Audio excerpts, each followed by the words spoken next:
Over on that ridge over there are a couple of crazy bastards, and I'm pretty lucky to have them on my team when I'm playing most of the time. Crazy bastards. My name is Jay Martin. Thanks for watching this video. It's a replay of a Napoleon Total War game. It's on the Waterloo map. Let me zoom up and give you a little look-see at it.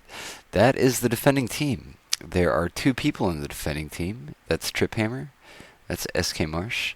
And on the attacking team, there are not one, not two, not three, but there are four players. Let me try to zoom out to give you a look at all of them. And this is a 2 versus 4 game on the Waterloo map. This is something that doesn't happen terribly often. And so I think SK sent me this replay and said, "Hey man, you gotta watch this." And I watched it, and I thought it was really interesting, so I thought I'd do a video on it. I think mostly they just wanted to show off and be like, look what a good job we did. Look how close we got to it on this game. Because I've never done a 2v4 before. That takes some balls to try that. I've never even tried to do that before. Maybe it's something I should try to do. But 2v4 game is something you don't see every day. So I hope you can just appreciate that element of it, of just kind of the attempt at that. I think that should be lauded.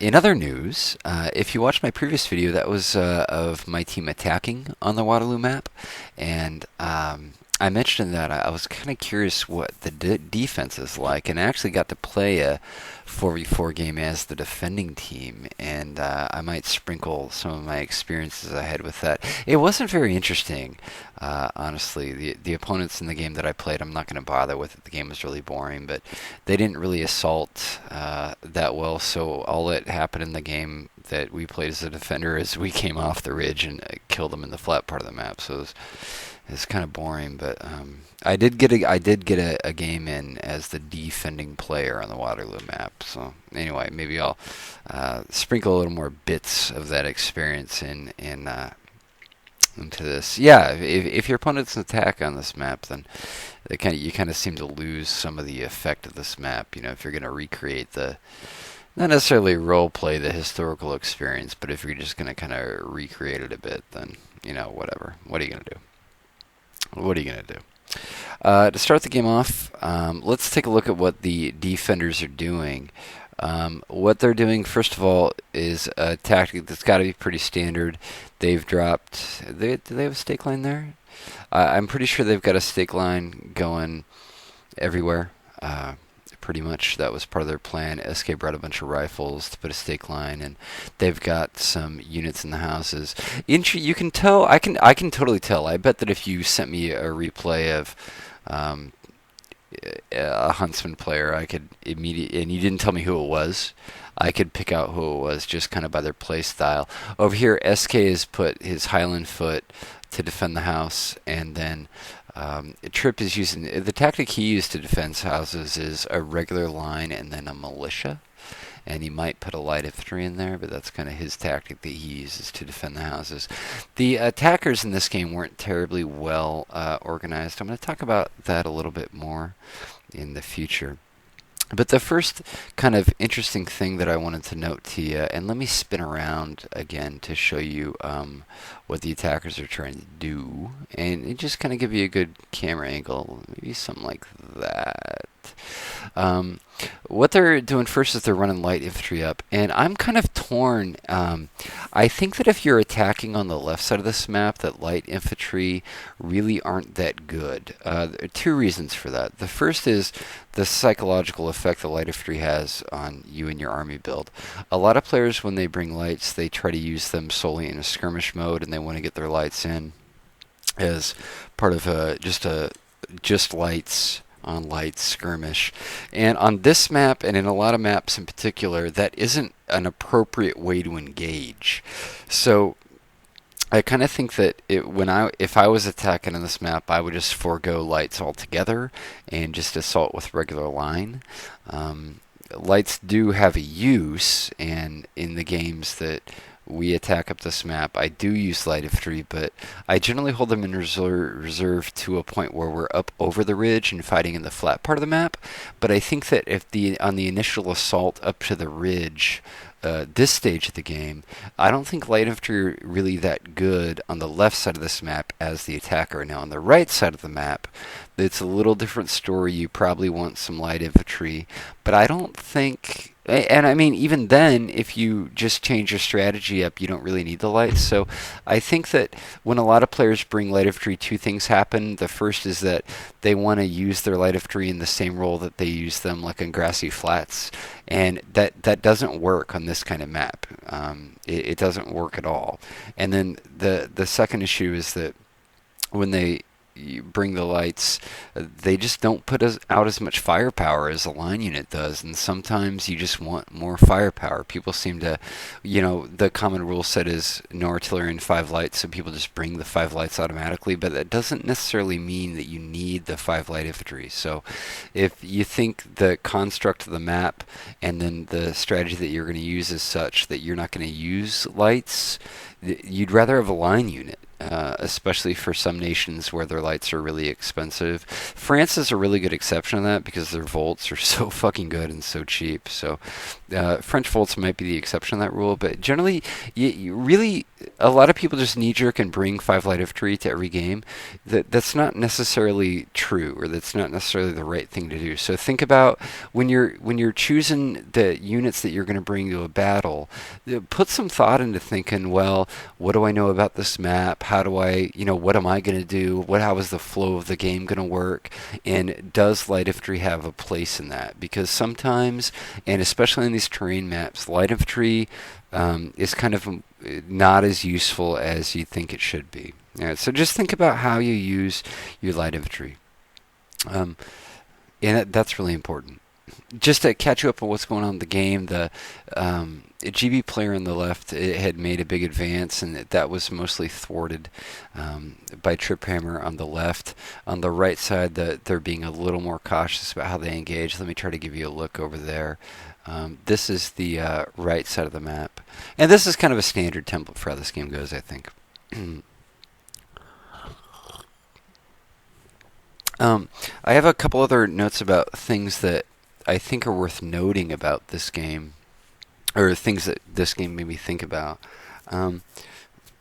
The first thing, kind of, segueing from the light infantry discussion, is the idea that when you play in a terrain map, that is different than grassy. And we were actually talking about this earlier today. We were talking about how a lot of players don't really appreciate the distinction in the kind of subtle things about the type of army builds that you want to bring in all the different situations. Like on one extreme end of the spectrum, you might have a 1v1 on grassy, and then on the other end of the spectrum, you might have a 4v4 on this map. And what you're going to need your army to do is drastically different, or the little tactical situations you're going to get in are drastically different. And bringing a build that works really good for a 1v1 on grassy is pretty much different than a 4v4 on this map, or a 4v4 on Arcalay or something like that. So the game is really subtle, and the real masters of the game kind of grasp those subtleties. You have to be, if this is something you don't think about, it's something that you do need to think about. That when you play a game, keep in mind what builds you brought, and then think about how you used your army, or how you use the different units in your army. And you really want to put some thought into the things those units are doing, and what you're doing with them, and how they're being used. It's really, really important. So terrain maps are different than grassy, and a 4v4 is a lot different than a 1v1. So just think about that. I think not enough players put enough thought into why they're taking the units they're taking and what they're doing with the units that they're taking. Okay, so that's something really important to think about. The third issue I wanted to talk about was kind of a tip on teamwork, or how to be a good teammate. Now, the first thing, obviously, is that you need good communication. You need to talk to your teammates. If that means you're just typing into the text box, that means you're typing into the text box, okay? But the real important aspect of teamwork is to attack together. Good teamwork is all about timing. Well, more than that, but the simplistic, I could talk about this for some time, but the simplistic thing is that good teamwork is all about timing. It's really important that you attack together. And the reason for that is this concept that military theorists write about, and they call it the force multiplier, depending on what you're reading. People call it the force multiplier idea. And imagine a scenario where you have 5 men fighting against 5 men. Well, the force ratio or the power ratio there is 1 to 1, or you have 5 men against 5 men. And the idea is that strength or force or power or whatever you want to call it increases at a non-linear rate. So if we take 5 men fighting 5 men, the strength ratio there is 1 to 1, okay? But if you have 10 men fighting against 5 men, imagine a scenario where 10 men are fighting 5 men, then the 10 men can kind of wrap around and get on the flanks of the 5 men in a way and exploit those flanks. And so we increased the strength of the 10 men by a factor of 2. So the force, or the numbers deployed on the battlefield are 2 to 1, now 10 to 5, right? But the effectual power that 10 men are able to deploy against only 5 men is much, much greater than merely 2 to 1. It's more like 4 to 1. Right, it increases at a non-linear rate. I should probably put a graph up or something to show you this. So the trick with force multiplier theory is to get localized, I talked about this in the attacking video, but to get localized advantage, okay? So to put more men at any given point in the field against a smaller force of the opponent's men. Okay, so in this game what happened, let me give you a little zoom over to, here we go. So what happened in this game is the British player attacked up this area of the map already. Now the British player is long dead. Triphammer already killed him. And you notice that this French player has been sitting back, let me try to zoom the map, back here with a bunch of infantry. Now the French player is also just sending one random unit into a house. I'll talk about that in a minute. But if the French player had attacked at the same time as his teammate, the GB player, they would have put 2 to 1, right, twice as many units up in this part of the field. But they didn't do that. What they did is they ran in one unit at a time, like this guy is doing right now into his house. When you have a numbers advantage, you really have to use that concept of the force multiplier, and you want to get as much power, as much force, as much strength deployed at any one part of the field at the same time. And the only way you can do that is coordinate with your teammates to put all that power on the field at the same time. Okay, so that's really, really important. That's the only way. I mean, that's one of the fundamental concepts of how this game works. That's how you win at Napoleon, is you do that. And when you're playing in a 4v4 game, you know, the real trick is to being a good teammate is to be able to coordinate with your partners to be able to do that. Okay, so the real key to good teamwork is good. Well, there's a lot to it, but one of the keys to being a good teammate is to have good timing and attacking at the same time as your partners. Okay. And this game is a really good example of this. I mean, these guys outnumbered them 4 players to 2 players. They had twice as many units. You have to think that this would be a walk in the park if everybody just all attacked at the same time. If everybody just walked up in column formation, they would win. But they didn't do that. What they did is they kind of went in one at a time, and if you just go in one at a time, you're going to get shot up, and then the next guy can go in and get shot up again. That doesn't work. I pretty much can guarantee you that in a 4v2, if all 4 players just lined up in column formation with nothing but line infantry and just clicked move forward, they would win. You would win this game. The only way that you can lose this game is to attack one at a time. All right, so think about the force multiplier concept, and think about when you are in a team game, you have to attack with your teammates at the same time. Okay. Now, the last concept I wanted to add on a tactical sense is how to attack a house. How to attack a house. Melee stats are something that are ignored by a lot of people. when your unit is engaged in melee, it doesn't shoot its weapons. It fights in hand-to-hand combat with bayonets. And different units have different melee stats. Generally, guard units like foot guards or old guard have much better melee stats than regular line infantry. And then there's a handful of other units that have good melee stats. Grenadiers actually have really, really good melee stats. That's pretty much their best use in Napoleon. They're kind of useless otherwise. And then, like the Ottomans, have dedicated melee infantry. When you go to attack a house, if you send a non-guard unit into attack, they're going to get chewed up. Okay, they're going to get chewed up. You got to be really careful when you attack a house. You can't just attack if a house is defended by a guard unit or like a Highland Foot or a Janissary or something that has really good melee stats, and you send your generic line infantry unit in there, they're going to get chewed up. Okay, so when you assault a house, you got to make sure of two things. The first is that you have appropriate units to assault the house. Okay, and the second thing is make sure that your troops are rested. Make sure that they're fresh, because what happened on the left side here, I don't know how many units these guys sent in that house, but Triphammer, the defender, has an advantage when they're in the house, and Triphammer has got his foot unit. The right side house is a really good example right now. SK has got a bunch of Highland Foot in there, which have good melee stats, and they just chew through a whole bunch of units. You might, if you watch my previous Waterloo battle, you notice that our strategy for attacking the house was Old Guard with 4 chevrons on it and Janissaries with a bunch of chevrons on it, because when you go to attack a house, it really the melee stats kind of their importance gets elevated. And so when we go to attack a house, we bring Grenadiers or Old Guard with a bunch of chevrons or Janissaries with a bunch of chevrons. If you go to attack a house, make sure you bring the right units to attack a house. And this is kind of a good example of thinking ahead. If you're going to be playing on this map and you know we're going to have to assault some houses, you plan ahead on that. Okay, so if you just send generic units into houses, you're going to get your ass kicked. Actually, what's kind of funny about this is I think the first or second YouTube video I ever published was an example of me attacking a house, and a dude with like 1 unit beat about 10 of my units. He was defending the house, and it was ridiculous. But that is just how tricky it is to assault a house. You got to be really, really careful. So bring units with good melee stats, and you know, if you don't have that, then just surround the house and shoot it. You'd rather do that than just get your ass handed to you in melee. And this is the end of the game.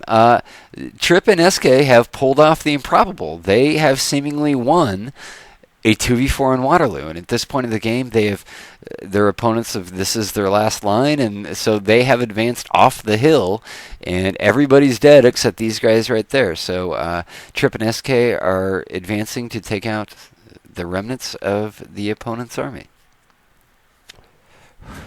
And sorry if I didn't give a whole lot of play-by-play in the game, but the game itself was kind of boring. The opponents rush up to the hill and the other guys shot them up. The fatal flaw of the opponents is when they rushed up, they did it one at a time. They didn't combine efforts. They didn't have good timing as teammates, and so they just got kind of picked off one by one. If you want to lose a game, that's how you do it. You just move up by yourself, you know. United you stand, divided you fall. You got to attack together. That's really the only way to do it. You got to attack together. And I honestly think, now I don't know for a fact, but I honestly think in a 4v2 on any map, if you, as the big team with 4 players on it, quite literally, I think that if you line up in column and all march forward at the same pace, you will win. The only way that you can lose this game is to do things like this defending team did and just march up one by one. Remember the force multiplier concept? Maybe I'll try it out, but I think the only way that you can, if you just march straight up in column formation, you will win. I'm pretty certain about that. And, you know, this team didn't do that, and they paid the price. Trip and SK put together a pretty dedicated defense, and they managed to win this game. So a ton of credit to these guys for just even attempting to do something like this. Pretty tough to pull off. I don't think it wouldn't even occur to me to try to play a game like this, but maybe I'll start. But anyway, thanks for watching the video. By all means, leave a comment or rate or all that bullshit. Um, and yeah, I'm always looking for ideas for videos. So if you got something you want to hear me talk about, let me know. And yeah, that was it. And this is the end of the game here. These guys all going in for melee. So good game to everybody who played. Nobody dropped. Everybody stayed to the end, so that's cool. It was nice to see it. And this is the end of the video. Check out twreplays.com. Throw a replay up there to let other people watch it. I should probably put a couple of mine up there. I'm really bad about that, but anyway, check out TW Replays. It's cool. It's free, and it's a neat way to share your games with the community and other people like me who like watching replays. And you never know, put a replay up there. Maybe I'll do a video of it. So. Again, thanks for watching, and I'll check you in the next video.